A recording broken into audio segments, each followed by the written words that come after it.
And రోజు హరే కృష్ణ. ఈరోజు మనం కార్యక్రమాన్ని ప్రారంభించే ముందు జగన్నాథ స్వామి ఆశీస్సులు తీసుకుందాం. జై జగన్నాథ్ బలదేవ్ సుభద్రమయ్యాకి జై, సుదర్శన్ భగవాన్‌కి జై, వామనదేవ్‌కి జై, పంచతత్వాకి జై, గౌరనితాయికి జై, శ్రీల ప్రభుపాద్‌కి జై, జయపతాక స్వామి గురు మహారాజ్‌కి జై. ప్రార్థనలు. ఓం అజ్ఞానతిమిరంధస్య జ్ఞానాంజనశలాకయా చక్షురున్మిళితం యేన తస్మై శ్రీగురవే నమః.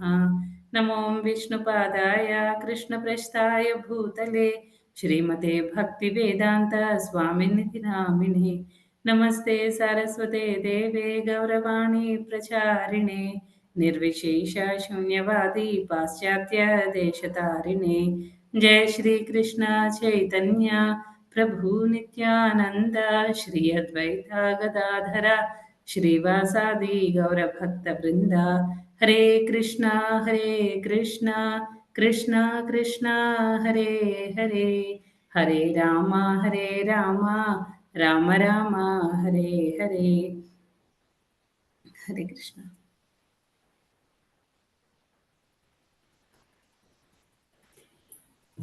ఈరోజు 16వ అధ్యాయం దైవాసుర స్వభావముల నుండి 17, 18 శ్లోకాలు చూద్దామండి. 17వ శ్లోకం.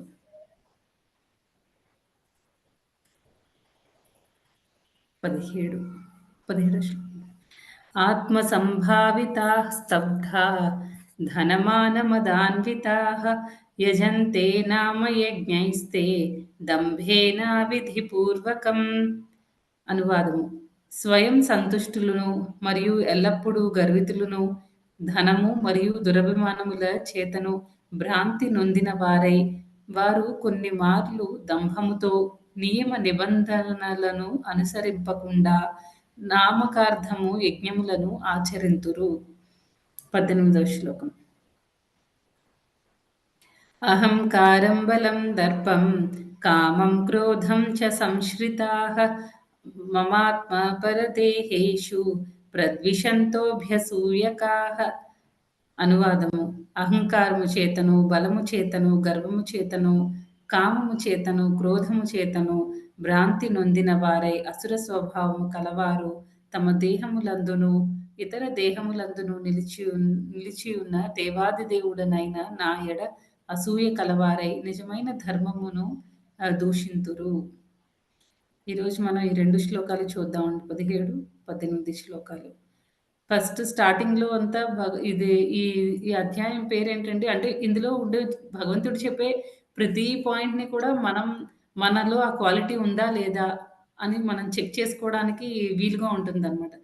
దీనిలో మనకి అంటే దైవ గుణాలు ఉన్నా లేకపోయినా అసురు గుణాలు మనలో చాలా ఉంటాయన్నమాట. కొన్ని సటిల్ స్టేట్‌లో ఉంటాయి. అంటే మనకి తెలీదు అవి ఉన్నట్టు కూడా మనకి లేవు అని మనం అనుకుంటాము. కానీ నిజానికి ఉన్నాయి. అందుకే మనం భక్తిలో ప్రోగ్రెస్ అవ్వలేమనమాట. అసలు మనం ముందు ఈ టాపిక్‌లోకి ఎళ్ళే ముందు ఒకసారి దేవతలు, దానవులకి తేడా ఏంటో తెలుసుకుందాం.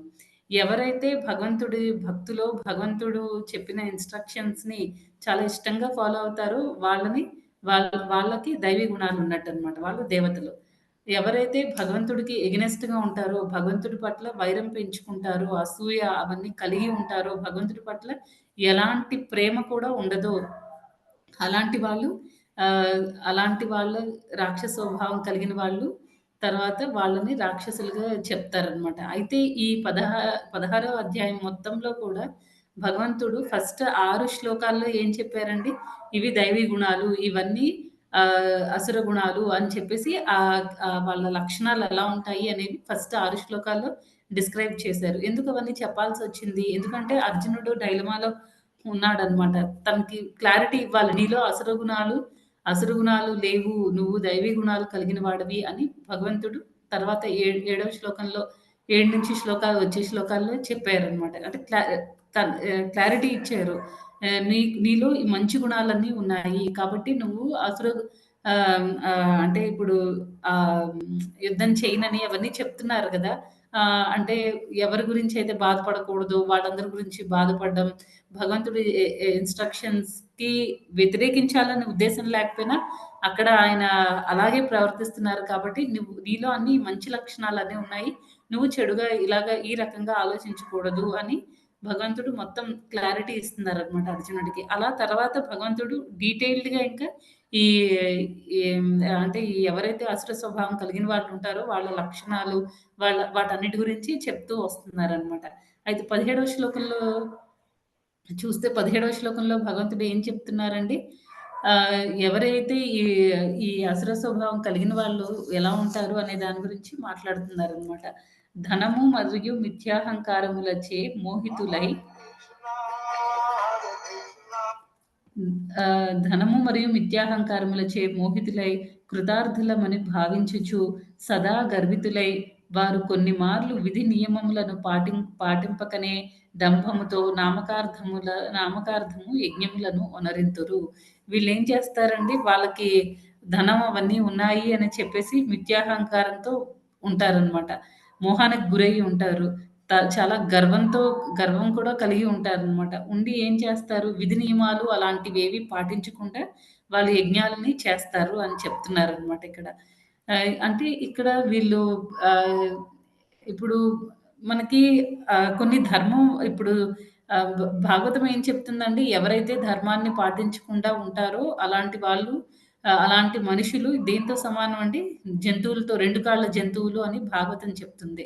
అంటే ఈ నియమాలు ఏవైతే శాస్త్రాల్లో ఇవ్వబడ్డాయో అవన్నీ కూడా డైరెక్ట్‌గా భగవంతుడి నుంచి వచ్చినవన్నమాట.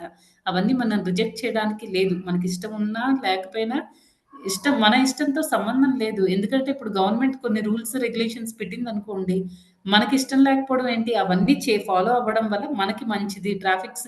ట్రాఫిక్ రూల్స్ అవి పడుతున్నారు. లేకపోతే మన దగ్గర నుంచి టాక్స్ కలెక్ట్ చేస్తున్నారు. నేను టాక్స్ కట్టను అని అంటే ఎలా అవుతుంది? టాక్స్ కట్టకపోతే గవర్నమెంట్ నుంచి మనకి ఏ ఫెసిలిటీస్ అయితే వస్తాయో అవన్నీ కట్ చేస్తారనమాట. అలాగే ఏంటంటే ఈ ప్రకృతిలో కొన్ని నియమ నిబంధనలు అనేవి ఉన్నాయి. వాటిని మనకి ఇష్టం ఉన్నా లేకపోయినా ఫాలో అవ్వాలి. ఫాలో అవ్వకపోతే ఏమవుతుంది? దానికి మనం మూల్యం చెల్లించుకోవాల్సొస్తుందనమాట. మనం ఫాలో అవ్వకపోతే దానివల్ల మనమే బాధపడాల్సొస్తుంది. తర్వాత భగవంతుడి బ అలాగే ఏంటంటే ఆహ్, భగవంతుడిని చేరుకోవడానికి కూడా కొన్ని రూల్స్ అండ్ రెగ్యులేషన్స్ ఉంటాయి. వాటిని కూడా మనం చాలా జాగ్రత్తగా ఫాలో అవ్వాలనమాట. లేకపోతే ఏమవుతుంది, ఇప్పుడు బయట చాలామంది చాలామంది ఉంటారనమాట. చాలామంది స్వామీజీలు వాళ్ళుంటారు. వాళ్ళేం చెప్తూ ఉంటారు, వాళ్ళ వాళ్ళ రూల్స్ అన్నీ వాళ్ళు ఓన్‌గా పెట్టేసుకుంటారనమాట.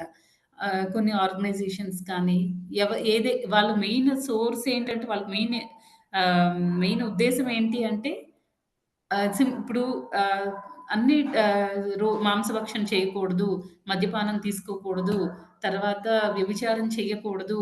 ఇలా మనకి శాస్త్రాలు ఈ రూల్స్ అన్నీ చెప్తున్నాయి. ఇవన్నీ మనం చెప్తున్నాం అనుకోండి బయట, ఏం లేదు, ఏమి అక్కర్లేదు. సింపుల్‌గా మాంసభక్షణ చేయకూడదు. మీరు సండే క్లాసెస్‌కి రావాలంటే, ఫిజికల్‌గా క్లాసెస్‌కి అటెండ్ అవ్వాలంటే మీరు మాంసభక్షణ చేయకూడదు అనంటే, అసలు మనం ఆ రూల్ పెట్టకుండానే చాలామంది ఏం చెప్తారు, ఈరోజు మేము ఇంట్లో చికెన్ వండుకొని తిన్నామండి. అందుకని మేము రాలేదు ఈరోజు క్లాస్‌కి అని చెప్తూ ఉంటారు. ఎందుకు మానేయొచ్చు కదా! మన శాస్త్రాలు ఏం చెప్తున్నాయి, ఆ 4 నియమాలు మన ధర్మానికున్న 4 పాదాలని కట్ చేసేస్తాయన్నమాట. బ్రేక్ చేసేస్తాయి. అందుకని ఆహ్, ధర్మాన్ని కూల్చేస్తాయి. ఆ 4 పాదాలు మీద 4 పాదాలు లేకుండా చేస్తాయన్నమాట. అందుకని మనకి ఆ 4 రెగ్యులేటివ్ ప్రిన్సిపల్స్ మనం ఫాలో అవ్వాలి. లేకపోతే మన ధర్మాన్ని ఫాలో అవ్వకపోతే ఏమవుతుంది, మనం పశువుతో సమానం అని భాగవతం అవన్నీ చెప్తున్నాయి కాబట్టి మనకి ఆ రూల్స్ అండ్ రెగ్యులేషన్స్ ఇచ్చారు. అందులో సింపుల్‌గా మనం ఒక రూల్‌ని పెట్టినా సరే సగానికి సగం మంది క్లాసులకి రారనమాట సండేస్. ఇది ప్రాబ్లమ్. ఇంత చిన్న విషయం అన్నమాట. అందుకే ఏం చేస్తారు, బయట కొన్ని ఆర్గనైజేషన్స్ స్క్రిప్చర్స్‌లో ఏవైతే శాస్త్రాల్లో ఏవైతే చెప్పబడ్డాయో అవన్నీ పక్కన పెడతారు. అప్పుడేమవుతుంది, జనాలకి అట్రాక్ట్ అవుతారు. ఓహ్! ఇస్కాన్‌కెళ్తే ఈ రూల్స్ అన్నీ ఫాలో అవ్వాలి. అదే మనం ఎక్కడికెళ్తే మన ఇష్టం వచ్చినట్టు మనం ఉండొచ్చు. మనకి నచ్చినవన్నీ మనం చేయొచ్చు. ఊరికే మామూలుగా అంటే అందరికి చూపించుకోవడానికి మనం ఒక స్వామీజీలాగా డ్రెస్ చేసుకుంటాము. లేకపోతే ఒక బాగా కనిపించడానికి మనం అంటే అందరిని అట్రాక్ట్ చేయడానికి మనం మంచిగా ఉండొచ్చు. అంటే సొసైటీలో మనకి మంచి పేరుంటుంది. లేకపోతే బాగా డబ్బులొస్తాయి. మనం చెప్పింది అందరూ వింటారు. చాలామంది ఫాలోవర్స్ ఒస్తారు. ఇవన్నీ ఆలోచిస్తారనమాట. ఇవన్నీ ఆలోచించుకొని రూల్స్ అండ్ రెగ్యులేషన్స్ ఏవి లేకుండా మీకు నచ్చినట్టు మీరు ఉండొచ్చు. భగవంతుడు భగవంతుడికి ఏం ఫా భగవంతుడు మాయావాదులు వాళ్ళున్నారనుకోండి, నిరాకారవాదులు వాళ్ళేం చెప్తారు? భగవంతుడికి అసలు రూపమే లేదు అని అంటారు. రూపం లేకపోతే ఇంక సేవేముంది? సేవ కూడా చేయక్కర్లేదు. ఏమి చేయక్కర్లేదు. మన లైఫ్‌ని మనం ఎంజాయ్ చేసుకోవడమే అంతే. అందరం కలిసి ఒక శనివారమో, ఆదివారమో ఏ వారం కుదిరితే ఆ వారం అందరం కలిసి గ్యాదర్ అవ్వడము, మనకి నచ్చినట్టు మనం బిహేవ్ చేయొచ్చు. ఇది చాలా సింపుల్‌గా ఉంది కదా! అలాగా ఆలోచిస్తూ ఉంటారనమాట. కానీ దానివల్ల ఎంత నష్టం జరుగుతుందంటే తర్వాత మనం ఈ ప్రభుపాదుల వారు మనకు భగవద్గీత మొత్తం మనం అవే నేర్చుకుంటున్నాం. కర్మ అనేది చాలా ఇంపార్టెంట్. మనం ఈ జన్మలో చేసే ప్రతి కర్మ నోట్ అవుతూ ఉంటుందనమాట. భగవంతుడు ప్రతీదీ నోట్ చేస్తూ ఉంటారు. భక్తి పేరుతో మనం జనాల్ని మోసం చేస్తున్నామా? లేకపోతే భక్తి పేరుతో మనం పురోగతి చెందుతూ 10 మందిని మనతో పాటు ముందుకు తీసుకొనెళ్తున్నామా భగవంతుడి దగ్గరికి? భగవంతుడికి అన్నీ ఈజీగా అర్థమైపోతాయి. అలా మనం ఇలాంటి మోసం చేసే ఆహ్, ఆ పాత్‌లో జనాల్ని తీసుకొనెళ్తున్నామనుకోండి, అప్పుడు వాళ్ళు నరకానికెళ్తారు. మనం తీసుకొని ఎవరైతే తీసుకొనెళ్తున్నారో, ఆ పాత్‌లో ఎవరైతే నడిపిస్తున్నారో ఆ దారిలో, వాళ్ళు కూడా నరకానికి వెళ్తారనమాట. ఇదంతా చాలా సెన్సిటివ్. చాలా జాగ్రత్తగా ఉండాలి. ఏ రూల్స్, రెగ్యులేషన్స్ అయితే మన శాస్త్రాల్లో ఇచ్చారో, అవన్నీ మన సెన్సెస్ కోసం కాదు. మనల్ని మనం సంతృప్తి పరుచుకోవడానికి మనం చూడకూడదు. భక్తి అంటేనే భగవంతుడిని సంతృప్తి పరచడానికి. ఆ విషయం ఎప్పుడు మనం గుర్తుపెట్టుకోవాలనమాట. తర్వాత ఇంకా ఆహ్, మంచిగా డ్రెస్ చేసుకుంటారు. అంటే ఫిజికల్‌గా చూడ్డానికి మాత్రమే మనం సన్యాసుల్లాగా కనిపిస్తూ ఉంటారు. లేకపోతే డివోటీలాగా కనిపిస్తూ ఉంటారనమాట. చేసేవన్నీ కూడా వేరే పనులన్నీ చేస్తూ ఉంటారు. దానివల్ల ఏమవుతుంది, పొరపాటున ఇప్పుడు చాలామంది స్వామీజీలు స్టార్టింగ్‌లో అంత మంచిగా చేసి చాలామంది జనాల్ని అట్రాక్ట్ చేశారు. కానీ ఫైనల్ రిజల్ట్ ఏమవుతుంది ఆళ్ళకి ఫస్ట్‌లో చాలా బావుంటుంది. అది భగవద్గీతలో కూడా మనం చూసాము. ఇది ఎలా ఉంటుంది, ఏదైతే భగవంతుడికి ఎగ్నెస్ట్‌గా చేసే కర్మలన్నీ ఎలా ఉంటాయంటే ఫస్ట్‌లో చాలా బావుంటాయి. తర్వాత దాని రిజల్ట్ ఎలా ఉంటుంది, విషం అవుతుందనమాట. అలాగే ఈ స్వామీజీలు ఎవరైతే జనాలందరిని తప్పుదారిలో నడిపిస్తున్నారో, వాళ్ళ పరిస్థితేంటంటే స్టార్టింగ్‌లో చాలా మంది అట్రాక్ట్ అవుతారు. స్లోగా ఏమవుతుంది, నిజం నిప్పు లాంటిది అని మన పెద్దలు చెప్తారు గదా! కరెక్ట్ అనమాట అది కూడా. ఏమవుతుందంటే కొన్ని రోజులకి ఆ విషయాలన్నీ బయటకొస్తాయి. దానివల్ల ఇంకా జనాలకి నమ్మకం పోతుందనమాట. ఏ ఆర్గనైజేషన్‌కెళ్తే ఎవరెక్కడ మోసం చేసేస్తారో, వీళ్ళు డబ్బులడుగుతున్నారు నిజంగా సేవలకే వాడతారో, లేకపోతే వాళ్ళ కోసం వాళ్ళు వాడుకుంటారేమో, ఇలాంటి డౌట్స్ అన్నీ స్టార్ట్ అవుతూ ఉంటాయన్నమాట. అసలు ఇంకా ఎలా అవుతుందంటే నిజంగా జెన్యూన్‌గా ఒక గురువు వచ్చి, లేకపోతే జెన్యూన్‌గా ఒక భక్తుడు వచ్చి, ఇది మన శాస్త్రాల్లో ఇవన్నీ చెప్పబడ్డాయి. ఇదిగోండి ప్రూఫ్‌లు అని మనం చూపిచ్చినా నమ్మలేని పరిస్థితిలోకి వెళ్ళిపోతారనమాట. అంత డేంజరస్ అనమాట ఈ డిమానియాక్‌ని. ఈ అసుర స్వభావంతో చేసే క కార్యక్రమాలన్నీ కూడా చాలా డేంజరస్‌గా ఉంటాయన్నమాట. ఆహ్, ఏంటంటే ఇంకా వీళ్ళు ఈ ఎవరైతే అసుర స్వభావంలో ఉన్నారో వాళ్ళింకా ఏం చెప్తారు, ఇలాంటివే అన్నమాట. వాళ్ళు ప్రీచింగ్ చేస్తే చాలా సొసైటీకి చాలా నష్టం జరుగుతుంది. సమాజానికి చాలా నష్టం జరుగుతుందన్నమాట. ఇలాంటి వాళ్ళు ప్రీచింగ్ చేయడం వల్ల. ఎందుకంటే వాళ్ళ మూడెలా ఉంటుంది, వాళ్ళు శాస్త్రాల్లో ఇచ్చినవన్నీ పక్కన పెట్టేసి, వాళ్ళంతట వాళ్ళు ఒకటి క్రియేట్ చేస్తారు. క్రియేట్ చేసి మీరు ఏం చేయక్కర్లేదు. రోజు అన్నీ తినేయొచ్చు. మనకి నచ్చినట్టు మన లైఫ్‌ని మనం ఎంజాయ్ చేయొచ్చు. ఎందుకంటే భగవంతుడికి ఇదే లైఫ్. ఆయన ఈ లైఫ్ అయిపోగానే ఆయన దేహం వదిలేస్తారు. మనం ఎలా అయితే చనిపోతున్నామో ఆయన కూడా అలాగే చనిపోతారు. కాబట్టి మనకున్నది ఇదొక్క లైఫే. మనకి ఏ రూల్స్, రెగ్యులేషన్స్ ఏం లేవు. అవన్నీ వేస్ట్. ఇదంతా ఆహ్, నేను చెప్పినట్టు మీరు చేయండి అని అందరూ ఒక లైట్ మీదో దేని మీదో ఫోకస్ చేసుకుంటారు. లేకపోతే ఏదో కళ్ళు మూసుకొని ఏదో ధ్యానంలో శూన్యం మీద ధ్యానం చేయడం ఇలాంటివేవో చేస్తారనమాట. చేసి ఆహ్, అంటే వాళ్ళ ఓన్‌గా వాళ్ళన్నీ క్రియేట్ చేసేసుకుంటారు. లేకపోతే ఇంకా ఏం చెప్తారు, నేనొక మంత్రాన్ని ఇస్తాను. మీరు ఆ మంత్రం రోజు జపించండి. నేను రోజు ఆ మంత్రాన్ని జపించడం వల్లే నాకు చాలా శక్తులొచ్చాయి. నేను ఎలా అయితే దేవుడిని అయ్యానో మీరు కూడా అలా దేవుడయిపోతారు అని చెప్తారనమాట. అని చెప్పి వాళ్ళని మిస్‌లీడ్ చేస్తారు. తర్వాత భగవంతుడు కూడా మనలాగే కొన్ని రోజులుంటారు. ఆయన చనిపోతారు. తర్వాత మళ్ళీ లైటే దేవుడు. ఇంకా ఇలా ఒక్కొక్కళ్ళది ఒక్కో ఫిలాసఫీ అన్నమాట. నేను దేవుడిని కాబట్టి నేను కూడా మిమ్మల్ని దేవుడిని చేసేస్తాను. ఇలాంటివన్నీ చెప్తారనమాట. ఇలాంటివన్నీ చెప్పడం వల్ల వాళ్ళు మంచిగా ఎళ్ళినంత వరకు బావుంటుంది. ఎప్పుడైతే వాళ్ళది ఒరిజినాలిటీ జనాలకి అర్థమవుతుందో, అప్పుడు పరిస్థితంతా మారిపోతుందనమాట. ఒకవేళ వాళ్ళు చివరి వరకు అదే రకంగా మోసం చేసినా, పైన భగవంతుడనేవాడు ఉంటాడు కదా! కృష్ణ ఎప్పుడు అన్నీ చూస్తూ ఉంటాడు. అన్నీ చూసి ఆయన చేయాల్సిన పని ఆయన చేస్తారనమాట. అలాంటి వాళ్ళకి ఇంకా మంచి జన్మ అనేది రాదు. కిందకి పడిపోతారనమాట. వాళ్ళ భక్తిలో ఆ నిజాయితీ అనేది ఉండదు. ఆహ్, ఒకప్పుడు 'భక్తి వినోద్ ఠాకూర్' టైంలో కూడా 'ఫాల్కు బాబా' అని ఒకతను ఉండేవారు. అందరిని ఆయనకి కొన్ని ఏవో పవర్స్ అవి ఉండేవన్నమాట.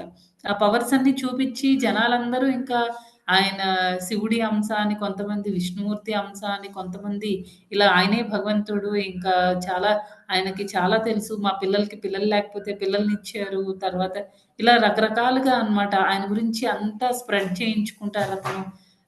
ఇంకా జనాలందరూ ఆ టైంలో ఉండేవాళ్ళు చాలా మంది ఆయన్ని నమ్ముతూ ఉంటారనమాట. ఇంకా అప్పుడు 'భక్తి వినోద్ ఠాకూర్' ఆయన దగ్గరికి వెళ్ళి ఆయన్నింకా కంప్లీట్‌గా అయిపోతారనమాట. ఆయన ఒరిజినాలిటీ బయటికి తెప్పిస్తారు. మొత్తానికి బాబా చచ్చిపోతాడనమాట. ఇలా చాలా ఆహ్, అందుకే మనం అయితే ఇంకొక పాయింట్ ఇంపార్టెంట్ పాయింట్ ప్రభుపాద్ ఎప్పుడూ చెప్తూ ఉంటారనమాట. అదేంటంటే మనం ఎప్పుడైతే అంటే స్క్రిప్చర్స్ అన్నీ ఫాలో అవ్వకుండా మన ఓన్‌గా ఏదైనా సింపుల్ ప్రాసెస్ ఏదైనా దొరకాలి అని చూస్తున్నాం అనుకోండి, అప్పుడేమవుతుందంటే మనం వేరే వాళ్ళ చేతిలో మోసగింపబడతాం అనమాట. అంటే ఇలాంటి దొంగ స్వామీజీలు వీళ్ళందరి చేతిలో మనం పడాల్సొస్తుందనమాట. అంటే మనం ఎలా అలా కాదు. నేనెలా అయినా సరే నిజంగా ఏముంది భగవద్గీతలో?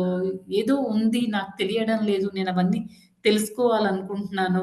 ఎప్పుడైతే మనం ఆ రకంగా ఆలోచిస్తామో అప్పుడేమవుతుందంటే, మనకి భగవంతుడు మంచి గురువుల్ని మన ఆహ్, మ లేకపోతే మంచి డివోటీస్‌ని మన జీవితంలోకి పంపిస్తారనమాట. అలా కాదు నాకేదైనా సింపుల్ ప్రాసెస్ ఉండాలి. ఇవన్నీ ఎందుకు ఇంత కష్టం నేను ఫాలో అవ్వలేను బాబోయ్! అని అనుకుంటే ఏమవుతుంది భగవంతుడు మనకి అలాంటి డివోటీస్‌ని వాళ్ళని మన లైఫ్‌లోకి పంపిస్తారనమాట. దానివల్ల ఏమవుతుంది అలాంటి దొంగ బాబాజీల చేతిలో పడి మనం మోసపోవడం అనేది జరుగుతుందనమాట. అందుకే ఈ భక్తిని మనం ఎంచుకునేటప్పుడు కూడా మనం చాలా భక్తి చేసేటప్పుడు జాగ్రత్తగా ఉండాలి.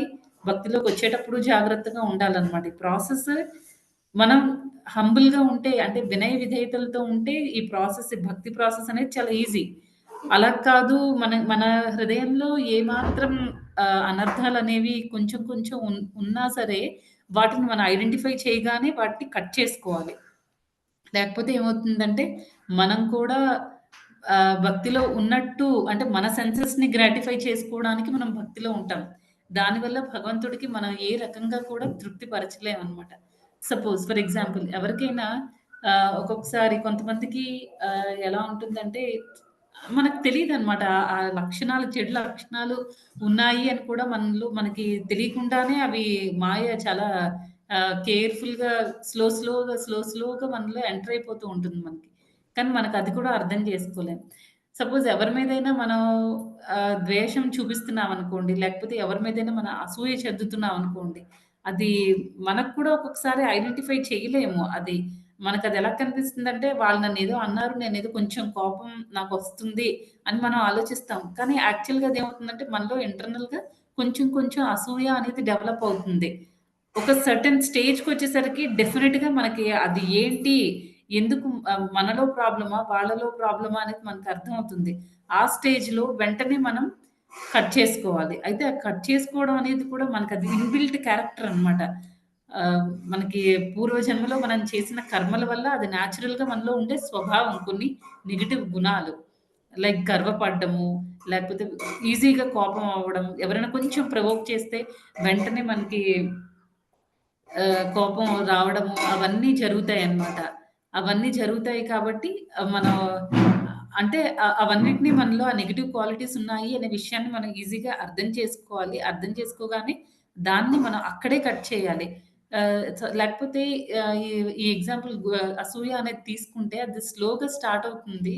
ముందు ఫస్ట్ ఏం చేస్తాం మనకంటే కొంచెం ఎక్కువ లెవెల్‌లో మన మన ఈక్వలెంట్ లెవెల్‌లో ఉండే డివోటీస్‌ని చూసి మనం నెగెటివ్ ఫీలింగ్స్ స్టార్ట్ అవుతూ ఉంటాయన్నమాట. నెక్స్ట్ ఏమవుతుంది, మన సీనియర్స్‌ని చూసి కూడా మనకు అలాగే అనిపిస్తుంది. ఏంటి మాతాజీ ప్రతిదానికి నాకిలా చెప్తారు. ఈవిడెవరు నాకు చెప్పడానికి, లేకపోతే ప్రభుజీ ఏంటి ఎప్పుడు చూసినా ఇలా జేస్తారు. ఇలా నెగెటివ్ స్టార్ట్ అవుతాయన్నమాట. అది స్లోగా అక్కడితో ఆగదన్నమాట. మనం స్టార్టింగ్‌లోనే కట్ చేసేయాలి అలాంటి నెగెటివ్ క్వాలిటీస్‌ని.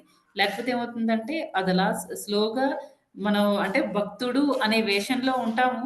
కానీ ఇంటర్నల్‌గా మన స్వభావం ఏమవుతుంది అసుర స్వభావాలన్నీ, ఆ అసుర గుణాలన్నీ మనలో డెవలప్ అయిపోతూ ఉంటాయి తెలియకుండానే. అదలా డెవలప్ అయ్యి మన సీనియర్స్ నుంచి అక్కడి నుంచి గురువు లెవెల్‌కెళ్తుందనమాట. మన గురువుని కూడా చూసి మన గురువు చెప్పే ఇన్‌స్ట్రక్షన్స్‌లో కూడా మనకి చాలా తప్పులు కనిపించడం స్టార్ట్ చేస్తాయి. హ్మ్. ఇప్పుడు గురు మహారాజ్ ఏంటి ఇలా చెప్పారు, ఇలా చెప్పకుండా ఉండాల్సింది ఇలా మనం ఎవరు అసలు గురువుకి ఇన్‌స్ట్రక్షన్స్ ఇచ్చే స్టేజ్‌లో మనం లేము. వాళ్ళు అసలందరూ లిబరేటెడ్ సోల్స్ అన్నమాట. ఆహ్, మనమంతా మనం బద్ధజీవులం. వాళ్ళకి అన్ని విషయాల గురించి వాళ్ళకి సంపూర్ణ జ్ఞానం ఉంటుందన్నమాట. వాళ్ళు భగవంతుడిని ఎప్పుడు భగవంతుడి ఆశ్రయంలో ఉంటారు. అలాంటి వాళ్ళలో కూడా మనం తప్పులు ఎంచడం స్టార్ట్ చేస్తామన్నమాట. అందుకే ఏం చేయాలి? మనకి ఎప్పుడైతే మనలో నెగెటివ్ క్వాలిటీ చిన్న అమౌంట్‌లో కనిపించినా, వెంటనే మనం చాలా అలర్ట్ అయిపోయి, మన గురువుని మనం గట్టిగా పట్టుకొని ఉండాలన్నమాట. మన ఎప్పుడు ఆహ్, ఎప్పుడైనా ప్రాబ్లమ్స్ వచ్చినప్పుడు మనం జనరల్‌గా ఏం చేస్తాం? వాళ్ళు మారితే బావుండేదని మనం ఎక్స్‌పెక్ట్ చేస్తూ ఉంటాం. కానీ అది చాలా రాంగ్. ఎందుకంటే మారాలా? మారకూడదా? అనేది ఆ ఇండివిడ్యువల్ సోల్‌కి, ఆత్మకి సంబంధించింది. అది మనకి సంబంధం లేదు. మన మనం ఏమని ప్రార్థించుకోవాలంటే, మనం కరెక్ట్‌గా ఉండాలి. మనం భక్తిలో పడిపోకూడదు. వాళ్ళ వాళ్ళలో కనిపించే నెగెటివ్ క్వాలిటీస్ మనకు కనిపించకూడదు అని మన భక్తిని మనం ప్రొటెక్ట్ చేసుకునే విధంగా ఉండాలి. వేరే వాళ్ళ తప్పులు ఎంచడం ఇవన్నీ లేకపోతే వేరే వాళ్ళని మార్చాలనుకోవడం ఇదంతా రాంగ్ అన్నమాట. ఇలాంటి నెగెటివ్ క్వాలిటీస్ కనిపించినప్పుడు భక్తి రూపంలో మనలో అసుర గుణాలు డెవలప్ అవుతున్నట్టు అవన్నీ మనం స్టార్టింగ్‌లోనే కట్ చేసేయాలి. కట్ చేయకపోతే ఏమవుతుంది? మనం భక్తిలో పడిపోతాం. వాళ్ళు బానే ఉంటారు. అందరూ బానే ఉంటారు. మనం ముందు భక్తిలో పడిపోతాం. మన భక్తిని మనం ఎప్పుడు ప్రొటెక్ట్ చేసుకోవాలన్నమాట. అయితే ఎందుకు మనం వేరే వాళ్ళని చూసి ఇలా జెలస్ ఫీల్ అవ్వడము, అసూయ ఇవన్నీ ఎందుకు డెవలప్ అవుతాయి అనంటే దానికి ప్రభుపాదుల వారి భాష్యం 18వ శ్లోకం భాష్యంలో ఏం చెప్తున్నారంటే వీటికి కారణము మనలో ఉండే మెటీరియల్ అసెట్స్ అన్నమాట. మెటీరియల్ అసెట్స్ అంటే ఆహ్, మనకి కొంతమందికి బాగా ధనం ఉంటుంది. లేకపోతే కొంతమంది చాలా పవర్‌ఫుల్‌గా ఉంటారు. 2 డేంజరస్సే. ఎక్కువ డబ్బులున్నా మనకి గర్వం వచ్చేస్తుంది. నేనేది చెప్తే అది జరగాలి. అంతే. అందరూ నా మాట వినాలి. నేనొస్తూ ఉంటే అందరూ నాకు సెల్యూట్ చేయాలి. అలాంటి అహంకారంతో ఉంటామనమాట. అందుకే ఏంటంటే వేరే వాళ్ళని చూసి మనకంటే వాళ్ళు బెటర్‌గా ఉంటే వెంటనే మనలో ఎన్వియస్‌నెస్ అంటే మనలో అసూయ అవన్నీ స్టార్ట్ అవుతాయన్నమాట. అది అక్కడితో ఆగదు. అలాగా మన గురువు వరకు వెళ్తుంది. ఆ తర్వాత మనం కృష్ణాని చూసి కూడా అసూయ చెందుతాం. ఏంటి కృష్ణుడు ఇవన్నీ ఆయన అంత బాగా ఉండడం ఏంటి? అందరూ ఆయన్నే పూజించడం ఏంటి? ఇప్పుడు చూడండి హిరణ్యకశిపుడిలాగనమాట. హిరణ్యకశిపుడు ఏం చేస్తాడండి, ప్రహ్లాదుడికి ఏం చెప్తాడు, "విష్ణు దేవుడు కాదు, నేనే దేవుడిని. నువ్వు నన్ను పూజించాలి.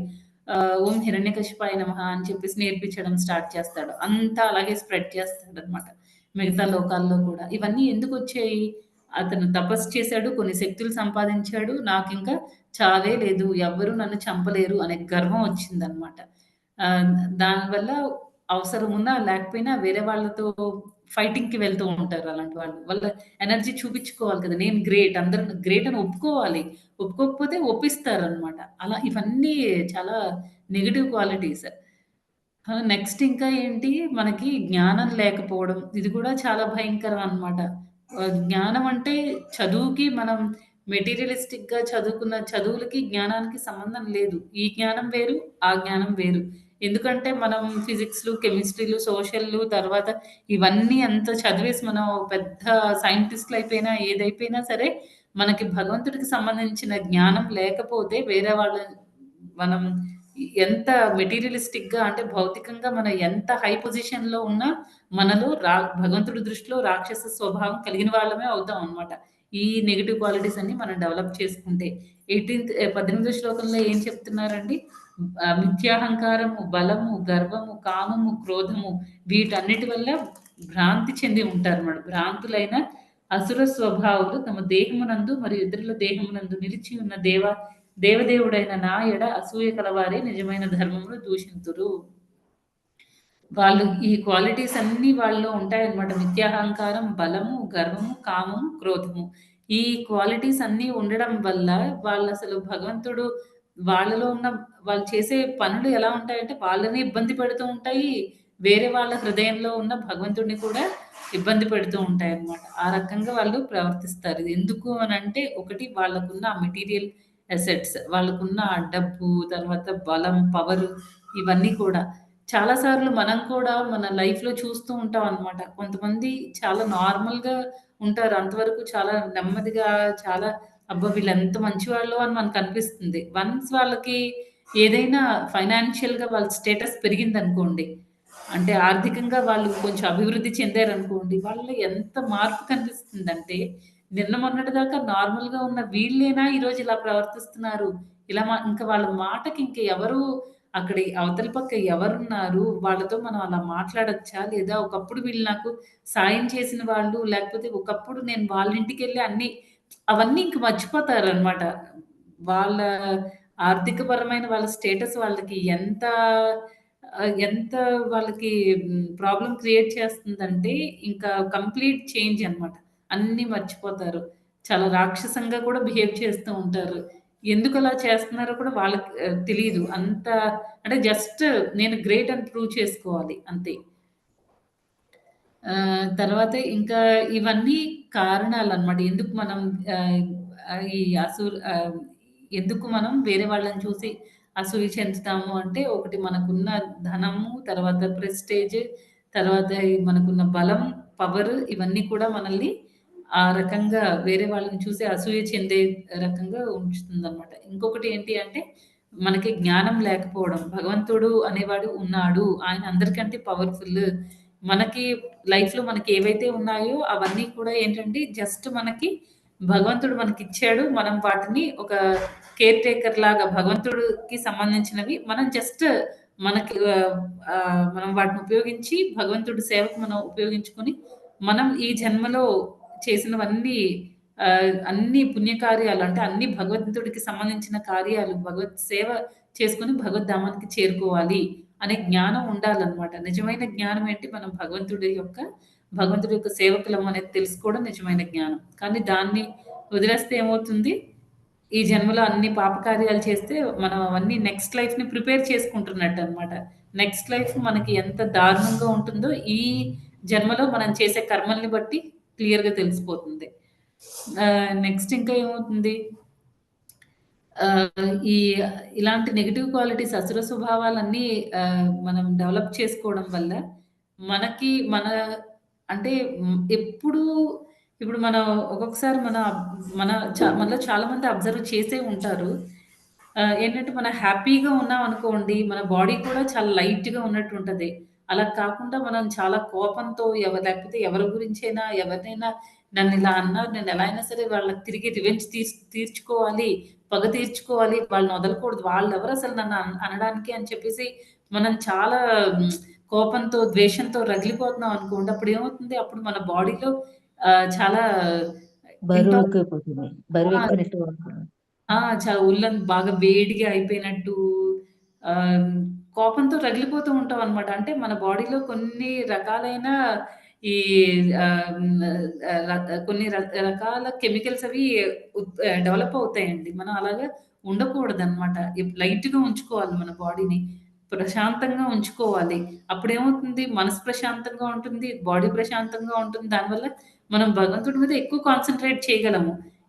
అంతేగాని నెగెటివ్ విషయాలు మైండ్‌లో ఎక్కువ ఆలోచించి మెయిన్ ఎక్కువ డిస్కస్ చేస్తూ ఉంటాం. అది కూడా చాలా పెద్ద ప్రాబ్లమ్ అనమాట. నెగెటివ్ విషయాల్ని తక్కువ డిస్కస్ చేయాలి. మంచి విషయాల్ని, భగవంతుడికి సంబంధించిన విషయాల్ని ఎక్కువ డిస్కస్ చేయాలి. లేకపోతే మనకేదైనా ప్రాబ్లమ్ ఉండి, ఆ ప్రాబ్లమ్‌ని మనం అలాగా కనిపించిన వాళ్ళందరితో చెప్పడము, లేకపోతే ఎవరినైనా ద్వేషిస్తూ ఉంటే వాళ్ళు నన్నిలా అన్నారు, నాకిలా చేస్తున్నారు, నాకు అన్యాయం జరిగిపోతుందని మనం పదే పదే చెప్తున్నాం అనుకోండి, అదంతా మన బాడీలో మనకి తెలియకుండానే మనం చాలా నెగటివిటీని డెవలప్ చేసుకుంటూ ఉంటాం. దానివల్ల మన ఒక్కళ్ళకే కాదు, వినేవాళ్ళకి ప్రాబ్లము. మనకి ప్రాబ్లము.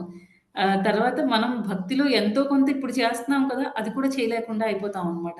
అందుకే ఈ నెగెటివ్‌ని ఎంత తక్కువ డిస్కస్ చేసుకొని అసలు జరిగింది అక్కడే మనం వదిలేయాలనమాట. వేరే వాళ్ళకి చెప్పడం కానీ, డిస్కస్ చేయడం కానీ మాక్సిమం చేయకూడదు. దానివల్ల మనకి నష్టం, వినే వాళ్ళకి కూడా నష్టం జరుగుతుంది. తర్వాత ఇంకా వీళ్ళు ఎవరైతే ఈ రకంగా ఉంటారో ఆహ్ హ్మ్. వాళ్ళకి ఇప్పుడు బలం ఉంది, ధనం ఉంది. దానివల్ల ఏమవుతుందంటే ఆటోమేటిక్‌గా గర్వం వస్తుందనమాట. నేనే గ్రేట్. నేను ఇండిపెండెంట్. నేను ఎవరి మీద డిపెండ్ అవ్వాల్సిన అవసరం లేదు. నేను చాలా పవర్‌ఫుల్. అందరూ నేను చెప్పిన మాట వింటారు. ఇలా గర్వం వస్తుందనమాట. ఒకవేళ ఎవరైనా వినలేదనుకోండి. వాళ్ళేదో చెప్పారు. చాలా పవర్‌ఫుల్ అయిన వ్యక్తి వినలేదు. రాజకీయ నాయకులు వాళ్ళని చూస్తే ఒక్కొక్కసారి వాళ్ళు ఆహ్, సభల్లో వాటిల్లో ఒకళ్ళ మీద ఒకళ్ళు చెప్పులు విసిరేసుకోవడం. చాలా ఎక్స్‌ట్రీమ్‌గా వెళ్ళిపోతూ ఉంటారనమాట. మిగతా వాళ్ళు వాళ్ళని చూసి ఎంత నవ్వుకుంటారు. ఆ విచక్షణ అవన్నీ ఉండదు. ఎందుకు? ఎవరికి వాళ్ళు నేనే గ్రేట్. నేను ఇండిపెండెంట్. ఎవరి మీద డిపెండ్ అవ్వాల్సిన అవసరం లేదు. నేనేది చెప్తే అదే జరగాలి. నేను అందరికంటే పవర్‌ఫుల్ అనే గర్వం వాళ్ళకి ఎక్కువ ఉంటుందనమాట. నాకిన్ని కోట్ల ఆస్తుంది. వాడికి అంత తక్కువ ఆస్తుంది. వాడు నాకు చెప్పడం ఏంటి? అనే గర్వం. ప్రతి ఒక్కళ్ళు నా మాటే అవ్వాలి. నేనే గ్రేట్ అని అనుకుంటారు కాబట్టి వాళ్ళకేంటంటే వేరే వాళ్ళు ఏదైనా చిన్న ఇన్‌స్ట్రక్షన్ ఇచ్చినా తట్టుకోలేరు. వెంటనే రియాక్ట్ అయిపోతారు. కోపం వచ్చేస్తుందనమాట. మనం భగవద్గీత సెకండ్ అధ్యాయంలో కూడా చూసాం కదా! రెండో అధ్యాయంలో కూడా చూసాం కదా! అది మనకి కామం నుంచి క్రోధము ఇలా ఒక్కొక్కటి ఎలా డెవలప్ అవుతుంది, అది మన వినాశనానికి ఎలా దారితీస్తుంది. చాలా ఇంపార్టెంట్ అనమాట. అందుకే మనం ఎప్పుడూ గుర్తుపెట్టుకోవాలి. ఒకే ఒక్క విషయం మనకంటే ఆహ్, తాడు తా ఏదో అంటారు కదండీ! తాడి తన్నేవాడు తలదన్నేవాడు ఇంకొకడు ఉంటాడు అని అంటారు గదా! అలాగా ఏంటంటే మనం గ్రేట్ అయితే మనకంటే గ్రేట్ పర్సనాలిటీ ఇంకా సమాజంలో చాలా మందున్నారు. తర్వాత అందరికంటే గ్రేట్ కృష్ణ అన్నమాట. ఆ విషయం మనం ఎప్పుడు గుర్తుపెట్టుకోవాలి. మనకున్నవన్నీ భగవంతుడు మనకిచ్చాడు. మనం వాటిని జస్ట్ ఉపయోగించుకుంటున్నాం. ఉపయోగించుకొని భగవంతుడికి భక్తి చేయడానికి మనం ఉపయోగించుకోవాలి. అంతేగాని ఆహ్, వాటిని కూడా మనం మన కోసం మన తృప్తి కోసం ఉపయోగిస్తే చాలా డేంజరస్ కండిషన్. మనం ఇంతకుముందు ఒక పాయింట్ చెప్పాను. ఈవెన్ భక్తి కూడా మనకనిపిస్తుంది. నేను భక్తి చేస్తున్నాను అని. కానీ ఆ భక్తి కూడా మనం ఎప్పుడైతే అందరూ ఆహా! నేను భక్తి చేస్తున్నాను, తిలక్ పెట్టుకుంటున్నాను, అందరూ నన్ను గుర్తించాలి. లేకపోతే ఒక్కొక్కసారి జనరల్‌గా అంటే ఇప్పుడు ప్రస్తుతానికి ఎలా ఉందండి, ఎవరైనా ఒకళ్ళు రోడ్డు మీద తిలక్ పెట్టుకొని వెళ్ళిపోతూ ఉంటే, మనం భక్తులు కానప్పుడు వాళ్ళని మనం ఓహ్! ఎవరో కొంచెం డిఫరెంట్‌గా ఉన్నారు, ఇవన్నీ పెట్టుకొనెళ్తున్నారు అని చూస్తారు. దానికి మనం చూసి ఓహ్! గ్రేట్ అందరూ నన్నే చూస్తున్నారు. నేను పెద్ద డివోటీనయిపోయాను. అందుకే అందరూ నన్ను చూస్తున్నారు. ఇలా అనుకోవడం కానీ, లేకపోతే ఏదైనా సేవ చేసి ఎవరు మనల్ని గుర్తించడం లేదే, అయ్యో! ఎవరైనా గుర్తిస్తే బావుండేది అని చెప్పేసి అంటే అందరి గుర్తింపు కోసమో, లేకపోతే అందరి పొగడ్తల కోసమో మనం భక్తి చేస్తున్నాం అనుకోండి, అది కూడా కరెక్ట్ కాదనమాట. అంటే ఆ భక్తి వల్ల ఎంతో కొంత భగవంతుడు చాలా దయ కలిగిన వాడు కాబట్టి మనకి ఎంతో కొంత మేలైతే చేస్తాడు. కానీ అది భగవద్ధామానికి మనల్ని తీసుకొని వెళ్ళదనమాట అలాంటి భక్తి. భక్తి అనేది ఎప్పుడూ భగవంతుడిని తృప్తిపరచడానికి ఉండాలి తప్ప, భక్తి అనేది మన మనల్ని మనం తృప్తిపరుచుకోవడానికి ఉండకూడదు. అలాగా మనం ప్రవర్తిస్తున్నాం అనేది ఐడెంటిఫై చేయడం కూడా చాలా చాలా కష్టము స్టార్టింగ్ డేస్‌లో. మనం వన్స్ అలాగా కొంచెం భక్తిలో ముందుకి వెళ్తూ ఉంటే అప్పుడు మనకర్థమవుతుంది. అదేంటి నేనెందుకిలా ఆలోచిస్తున్నాను? ఎందుకు అందరి నుంచి పొగడ్తలు ఎందుకు ఎక్స్‌పెక్ట్ చేస్తున్నాను? అలా కాదు. అందరి నుంచి అప్పుడు ఇంకా స్టార్ట్ అవుతదనమాట. అమ్మో! వద్దు ఎవరైనా పొగిడితే వెంటనే మన గురువుకి ఇవ్వాలి అనే ఆలోచన, ఆ నాలెడ్జ్ అనేది, ఆ జ్ఞానం అనేది వస్తుందనమాట. ఇది చాలా ఇంపార్టెంట్. ఈ నెగెటివ్ క్వాలిటీస్ ఏవి మనం డెవలప్ చేసుకోకూడదు భక్తిలో. అసుర స్వభావం కలిగిన వాళ్ళు ఎలా ఉంటారు? వాళ్ళ లక్షణాలు ఎలా ఉంటాయి? అనేది ఈ ఈ శ్లోకాల్లో చెప్పారనమాట. ఇంకా నెక్స్ట్ 19, 20 శ్లోకాల్లో గూడా వాటి గురించే డిస్కస్ చేస్తారు. నెగెటివ్ ఈ డెమోనియక్ అసుర స్వభావాల గురించి చెప్తున్నారనమాట భగవంతుడు. అది. అది మాతాజీస్ అండ్ ప్రభుజీస్ ఈరోజు క్లాస్. ఎవరికైనా ఏమైనా క్వెషన్స్ ఉంటే అడగండి. హరే కృష్ణ ప్రభు. హరే కృష్ణ మాతాజీ. హరే కృష్ణ మాతాజీ మీరు చెప్పినట్టు మన బయట వాళ్ళే కాదు, మన బంధువుల్లోనే మనకి ఫస్ట్ లో ఏమి లేకుండా ఫైనాన్షియల్ గా వాళ్ళు ఒక గ్రోత్ వచ్చేసాక, అసలు మేము ఫస్ట్ నుంచి మాకు మనీ ఉంది, ఫస్ట్ నుంచి అన్ని ఉన్నాయి అనే అహంతోటి ఉమ్, తోబుట్టుల్లో కూడా అంటే రక్త సంబంధికులను కూడా వదిలేసిన రోజులు మాతాజీ ఇవి ఇంకా మీరు అవును. చెప్పింది ప్రతిదీ అనిపిస్తే వాడి గురించి బాధపడి మనం అనుకోవడం వల్ల మనకే గాని ఇబ్బంది. మీరు అన్నట్టు భక్తిలో పురోగతి అవ్వదు, మళ్ళీ మనమే ఇంకా కిందకి పడిపోతాము అన్న విషయం చాలా క్లారిటీగా అర్థమైంది మాతాజీ. నాకు ఇది మంచి ఎక్స్పీరియన్స్ మాతాజీ, అందుకని చెప్తాను. ఓకే. హరే కృష్ణ మాతాజీ. హరే కృష్ణ మాతాజీ. ఇప్పుడు భగవద్గీత మేము వినటం ద్వారా అదివరకు రాక్షస లక్షణాలంటే కొన్ని కొన్ని తెలుసు మాతాజీ. ఇలా ఉండకూడదు, మనం ఒకరికి చెడు చేయకూడదు, ఒకరితో తప్పు మాట్లాడకూడదు, హింసించకూడదు, చంపకూడదు, అంటే అది ఆసురి స్వభావం అనుకునేవాళ్ళము. మనం భక్తి చేయకపోయినా కూడా మన ఇంకా శాస్త్రాలను పాటించకపోయినా అది ఆసురి స్వభావమే అని ఇప్పుడు చాలా ఆసురి గుణాలంటే ఇంకా చాలా ఎక్కువ తెలుసుకుంటున్నాం మాతాజీ భగవద్గీత వినటం వల్ల. అది వరకు కొన్ని మాకు ఆసురి గుణాలు అనుకునేవాళ్ళం, కానీ ఇన్ని ఉన్నాయి ఆసురి గుణాలు, అంటే ఇవి కూడా ఆసురి గుణం కిందకే వస్తుందా, కృష్ణ భగవానుడు ఇలా చెప్పారని ఈ భగవద్గీత వినడం ద్వారా తెలుసుకోగలుగుతున్నా మాతాజీ. చాలా అద్భుతంగా ఉంది మాతాజీ. హరే కృష్ణ. హరే కృష్ణ మాతాజీ. అందులో మన ప్రభుపాదుల వారి భాష్యం కూడా ఇచ్చారు కాబట్టి ఇంకా అన్ని ఈజీగా అర్థమవుతున్నాయి మాతాజీ.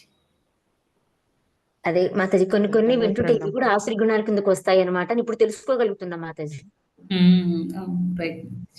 అవును మాతాజీ, అవి రాక్షసుల్లోనే ఉంటాయి అని అనుకునే వాళ్ళం. ఇప్పుడు ఇప్పుడు క్లారిటీగా తెలుస్తుంది మాతాజీ, మనలో కూడా అంత ఉంటాయి అనేసి. రైట్ మాతాజీ. హరే కృష్ణ మాతాజీ, దండవత్ ప్రణామం. హరే కృష్ణ మాతాజీ, దండవత్ ప్రణామం. హరే కృష్ణ మాతాజీ, దండవత్ ప్రణామాలు. హరే కృష్ణ హరే ప్రభుజీ, కృష్ణ మాతాజీ, దండవత్ ప్రణామం. హరే కృష్ణ మాతాజీ దండవత్ ప్రణామాలు. హరే హరే కృష్ణ కృష్ణ మాతాజీ, దండవత్ ప్రణామం మాతాజీ. హరే కృష్ణ హరే కృష్ణ మాతాజీ, దండవత్ ప్రణామం మాతాజీ. హరే హరే కృష్ణ మాతాజీ, దండవత్ ప్రణామాలు. దండవత్ ప్రణామం హరే మాతాజీ. కృష్ణ మాతాజీ, కృష్ణ మాతాజీ, దండవత్ ప్రణామం మాతాజీ. హరే కృష్ణ మాతాజీ, దండవత్ ప్రణామం. హరే కృష్ణ మాతాజీ. మాతాజీ అంటే ఈరోజు హరే కృష్ణ తెలుసుకున్నాను మాతాజీ. అహంకారం ప్రణామం. ప్లస్ హరే కృష్ణ మాతాజీ. హరే కృష్ణ మాతాజీ. అహంకారం ఒకటి, దొంగ భక్తి అనేది చేయకూడదు అనేది కదా మాతాజీ. అన్ని మాతాజీ అంటే కొన్ని క్వాలిటీస్ అహంకారము, తర్వాత కామము, క్రోధము, అంటే ఎవరు మనం ఇంకా చాలా ఇంకా కొంచెం సేపు ఇంకో హాఫ్ అన్ అవర్ టైం అలా ఉంటే ఒక్కొక్క దానికి ఎగ్జాంపుల్ ఇచ్చుకుంటూ వెళ్ళొచ్చు మాతాజీ. కానీ ఇప్పుడు అంత టైం లేదు కాబట్టి చెప్పలేదు. మామూలుగా అయితే ఆ లక్షణాలు కూడా ఉండకూడదనమాట. కామము, క్రోధము ఇవన్నీ ఉన్నా సరే మనకి భక్తిలో మనం పురోగతి చెందలేమనమాట. ఇవన్నీ మనకి ఆటంకాలు భక్తిలో ముందుకెళ్ళడానికి. ఇప్పుడు కొంతమంది ఇప్పుడు రావణుడిని తీసుకున్నారనుకోండి.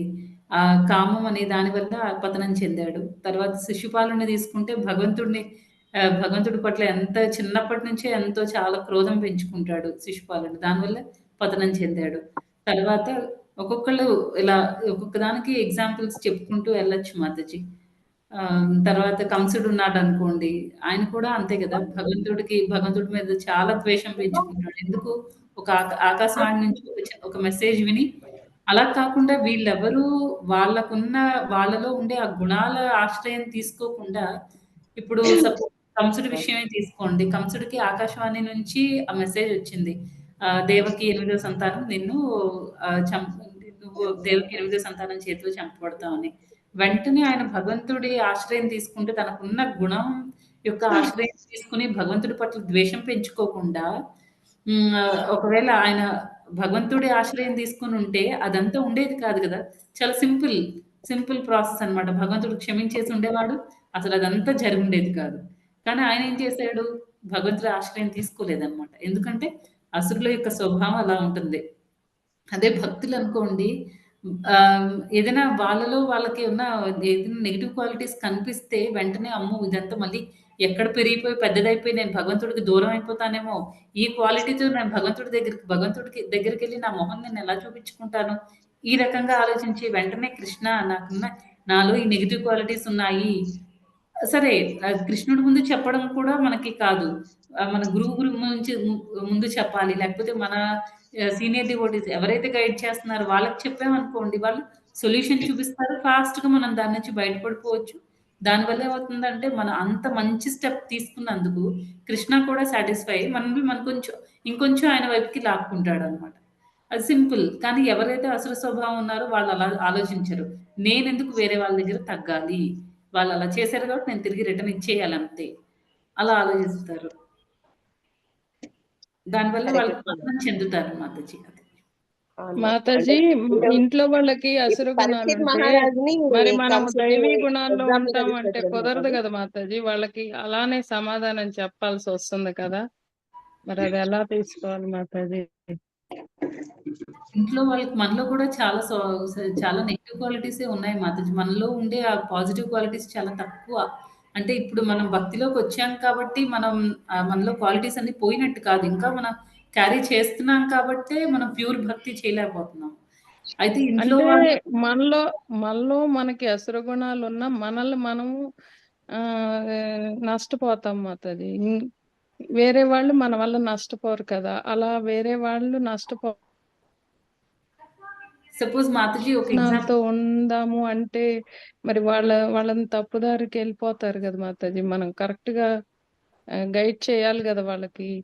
మాతాజీ మీరు చెప్పే కంటెక్స్ట్ ఏంటో నాకు తెలీదు. కానీ నేను ఒక ఎగ్జాంపుల్‌తో చెప్తాను. మేబీ మీకు హెల్ప్ అవుతుందేమో చూడండి. సపోజ్ మన ఇంట్లో మన హస్బెండే ఉన్నారనుకోండి. హస్బెండ్‌కి చాలా కోపం ఎక్కువ. ఆఫీస్‌లో ఫ్రస్ట్రేషన్ అంతా తీసుకొనొచ్చి ఇంట్లో చూపిస్తున్నారనుకోండి. ఒక సర్టెన్ స్టేజ్ వరకు టాలరేట్ చేయగలం. తర్వాత ఆ స్టేజ్ దాటిపోయిన తర్వాత మనకు కూడా ఎండ్ ఆఫ్ ది డే మనం ఎంత భక్తి చేసినా మనం కూడా నార్మల్ మనుషులమే కాబట్టి మనకి కోపం వస్తుంది. కానీ ఒక్కసారి ఆలోచించండి మాతాజీ వాళ్ళు అరిచేటప్పుడు మనం కూడా అరుస్తున్నాం అనుకోండి.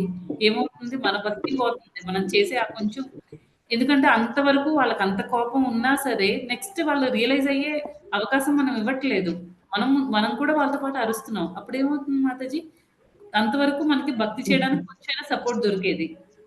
ఇప్పుడు ఇలా మనం బ్యాక్ ఆన్సర్స్ ఇవ్వడం వల్ల ఏమవుతుందంటే, వాళ్ళు ఆ సపోర్ట్ చేయడం కూడా మానేస్తారనమాట. ఎన్నో రకాలుగా దారి తీయొచ్చు. ఆ దారి తీసి ఎక్కడికెళ్తుందంటే, ఈరోజు మనం చేసే ఆ కొంచెం భక్తి కూడా మనం చేయలేకపోతాం అనమాట. తర్వాత వాళ్ళకి మనం ఒక రాంగ్ ఇంప్రెషన్ ఇస్తున్నాము. ఏమని చెప్తున్నాము? ఓకే. నేను ఇస్కాన్ డివోటీని నేను అన్నీ ఫాలో అవుతున్నాను అని మీరు ముందు చెప్పారు. కానీ అరిచిన తర్వాత మీరు వాళ్ళకి ఏం ఇండికేషన్ ఇస్తున్నారు? నేను ఇస్కాన్ డివోటీని కానీ నేనేం ఫాలో అవ్వను. నేను మీలాంటి దాన్నే. అలాంటప్పుడు వాళ్ళు ఎప్పుడైనా ఫ్యూచర్‌లో వాళ్ళు ఇస్కాన్‌కి ఎందుకు వస్తారు? కృష్ణ డివోటీ ఎందుకు అవుతారు? ప్రభుపాద ఇన్‌స్ట్రక్షన్స్‌ని వాళ్ళు ఎందుకు ఫాలో అవుతారు? అంటే డివోటీ అనేవాళ్ళు మనకి అలా నోరు మూసుకోమని నేను చెప్పడం లేదు.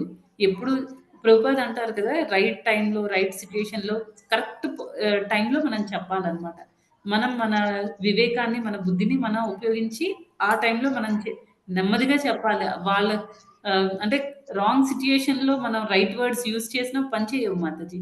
టైం చూసుకొని టైం కరెక్ట్‌గా మనం మెల్లగా చెప్పగలగాలనమాట. మాతాజీ ఒక్క విషయం మేము అసలు నోరు తెరవట్లేదు మాతాజీ. వాళ్ళే మారతారని. కానీ ఉపయోగం ఉండట్లేదు.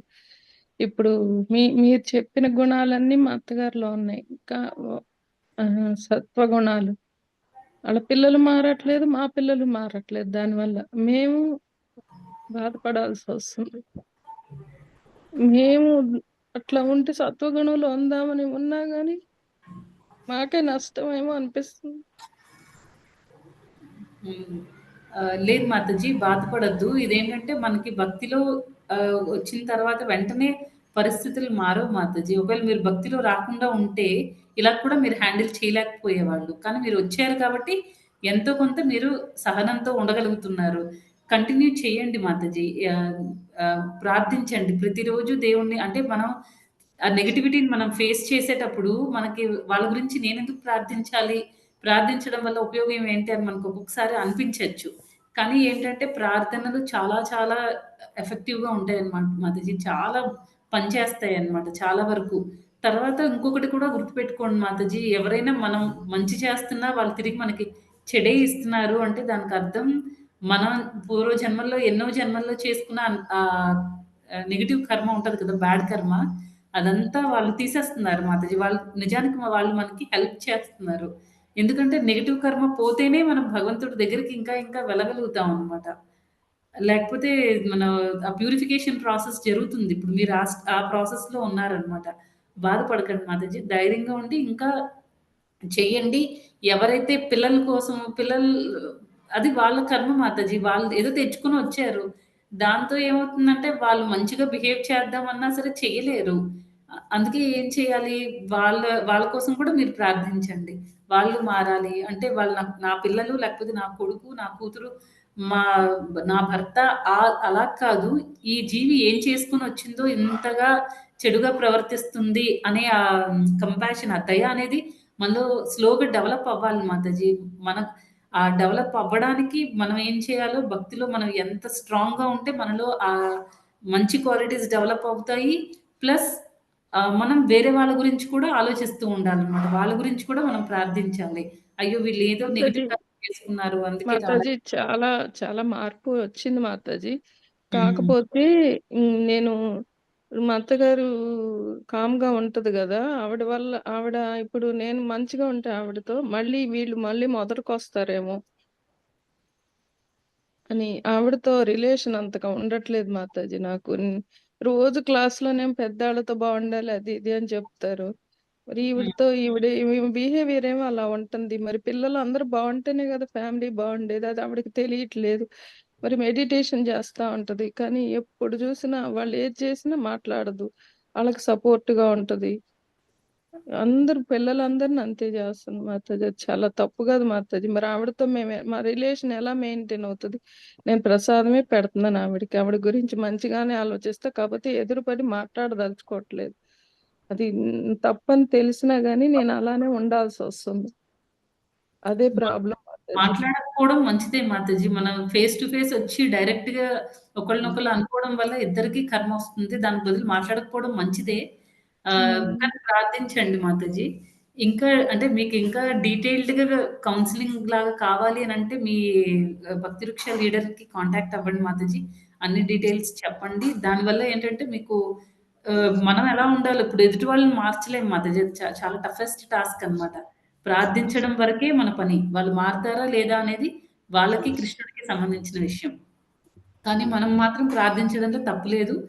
దానివల్ల ఏంటంటే మనలో ఇంకా సహనం కూడా డెవలప్ అవుతూ ఉంటుంది. మంచి క్వాలిటీస్ ఇంకా డెవలప్ అవుతాయి కాబట్టి మీరు అలా చేయొచ్చు. అంటే ఓకే. మనం ప్రతిదానికి ఒకటే సొల్యూషన్ ఇవ్వలేము మాతాజీ. ఇప్పుడు నేను జనరల్‌గా మాట్లాడాను. కానీ మీరు మీ విషయంలో ఇంకా ఏం జరుగుతుంది? మీరు ఎలా ఉండాలి? ఉండ ఎలా ఉండకుండా ఉంటే మంచిది? ఇవన్నీ మీరు మీ భక్తి వృక్ష లీడర్‌తో మాట్లాడండి మాతాజీ. ఓకే మాతాజీ. ఇంట్లో అందరూ ప్రసాదమే తింటున్నారు. మార్పు చాలా వచ్చింది. అది. 90% వచ్చింది. నేను హ్మ్. చేయటం గూడా వాళ్ళకి చాలా ఇష్టం. ఇంకా చేసుకోమని ఎంకరేజ్ చేస్తున్నారు. అంతవరకు బానే ఉంటది. ఈవిడతోనే నా రిలేషన్ లేదు కదా! అది చాలా తప్పంటున్నారు. మరి ఎలాగా? అది ఎలా సరి కొంచెం చేసుకోవాలనేదే మనం నాకు కొంచెం డౌట్. బ్రేక్ తీసుకొని కొన్ని రోజులు దూరంగా ఉండడం వల్ల తప్పు లేదు.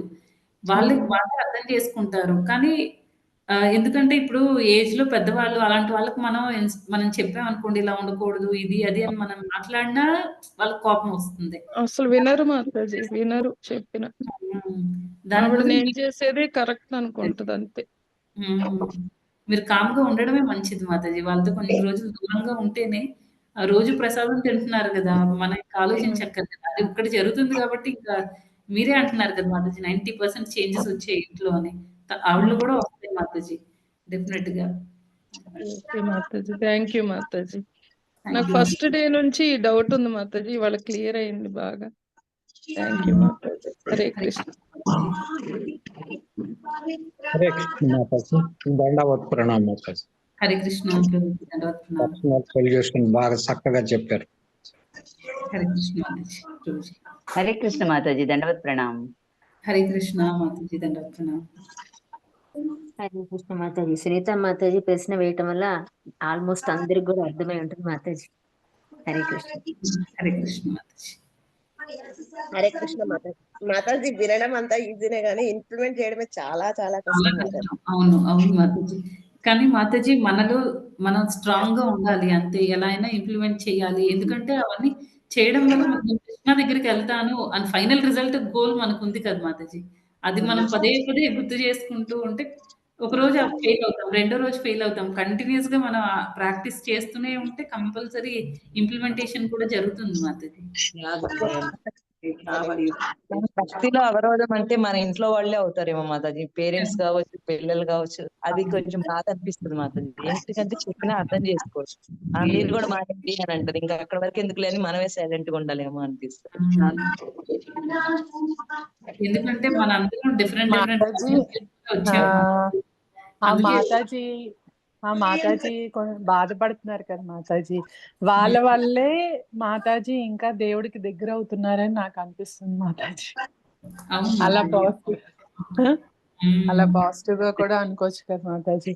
మాతాజీ మీరు ధైర్యంగా ఉండండి, అలాగే ఓపిక పట్టండి, ధైర్యంగా ఉండి ఓపిక పట్టండి, అందరూ మీ దారికే వస్తారు. హరే కృష్ణ మాతాజీ. ఆవిడ మళ్ళీ దేవుడి అన్ని క్లీన్ చేసి పెడుతుంది, నాకు చాలా హెల్ప్ చేస్తా ఉంటది. ఈ విషయం ఒక్కటే మాతాజీ, ఈ విషయం ఒక్కటే అట్లా ఉంటున్నారు. అదే మాతాజీ, మీరు కంపల్సరీ మీ భక్తి వృక్ష లీడర్ తో అసలు ఆవిడ ఏం చేస్తున్నారు, మీ అత్తగారు ఏం చేస్తున్నారు, డీటెయిల్స్ లోకి వెళ్ళండి. పిల్లల విషయంలో ఆవిడ చేసేది బాలేదు అని అంటున్నారు కదా, అవన్నీ డీటెయిల్డ్ గా మీ భక్తి వృక్ష లీడర్ కి చెప్పండి మాతాజీ. వాళ్ళు కంపల్సరీ ఎవరు భక్తి వృక్ష గ్రూప్ మాతాజీ మీరు? ఒకసారి మాతాజీతో మాట్లాడండి మాతాజీ. మాతాజీ డెఫినెట్ గా మీకు హెల్ప్ చేస్తారు. అప్పుడు ఆ సిచ్యుయేషన్ నుంచి అంటే ఎలా హ్యాండిల్ చేసుకోవాలి అనేది చెప్తారనమాట మాతాజీ మీకు. మీ అత్తగారు మారాలి అని అనుకోకండి మాతాజీ. మీరు ఎలాగా ఆ సిచ్యుయేషన్ ని మీరు ఎలా హ్యాండిల్ చేసుకోవాలి అనేది ఆలోచించండి.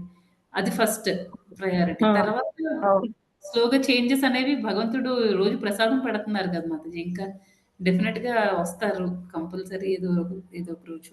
Thank you Mataji. ఓం శ్రద్ధాయ నమః, ఓం విభూతే నమః, ఓం సరతే, ఓం పరమాత్మే నమః, ఓం వాచితే నమః, హరే కృష్ణ ప్రభుజీ. ఓం స్వాహాయ నమః, ఓం నమః, ఓం ధన్యాయ నమః. హరే కృష్ణ మాతాజీ, దండవత్ ప్రణామ్. హరే కృష్ణ మాతాజీ, దండవత్ ప్రణామ్. ప్రభుజీ ఇంకా కాల్ స్టాప్ చేసేద్దామా?